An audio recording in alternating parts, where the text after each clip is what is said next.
మాజీ CM YCP అధినేత జగన్ పెద్ద వెన్నుపోటుదారుడు అంటూ జనసేన తిరుపతి ఇన్ఛార్జ్ కిరణ్ రాయల్ ఆరోపించారు.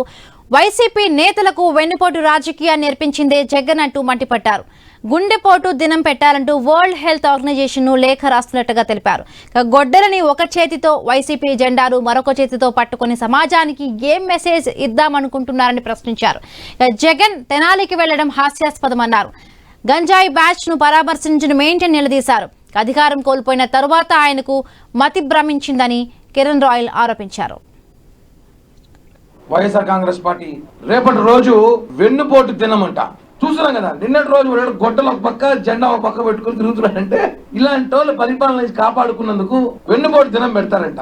సిగ్గుండాలా ఒక మాట మాట్లాడడానికి? మేము ఒకటే చెప్తున్నాం జనసేన పార్టీ తరఫున, వెన్నుపోటు దినం పెట్టుకుంటావో తద్దినం పెట్టుకుంటా ఏమైనా పెట్టుకో, మాకైతే గుడ్డుపోటు దినం కావాలి. మేమందరం కూడా దీనికి లెటర్ పెడుతున్నాం. ఈ రోజు ఆయన మళ్ళీ సిగ్గు లేకుండా తెనాలి పర్యటన చేస్తున్నాడు. పోలీసులు రోడ్డు మీద కొట్టిన వ్యక్తిని, అక్కడ ఉన్న మహిళలు వేధించిన వ్యక్తిని, పోలీసుల పైన దాడి చేసిన వ్యక్తిని పరామర్శించిన పోతున్నావు అంటే ఈ దొంగలు ముఠాకంతా ఎంత పెద్ద బాస ఏంటావు? డకాయిట్లకి దొంగలకి అంతా మళ్ళీ ఏమైనా మాట్లాడితే వాళ్ళ సైకోలకి, వాళ్ళ పిల్ల సైకోలకి, వాళ్ళ పేటీఎం గాలికి బాధ.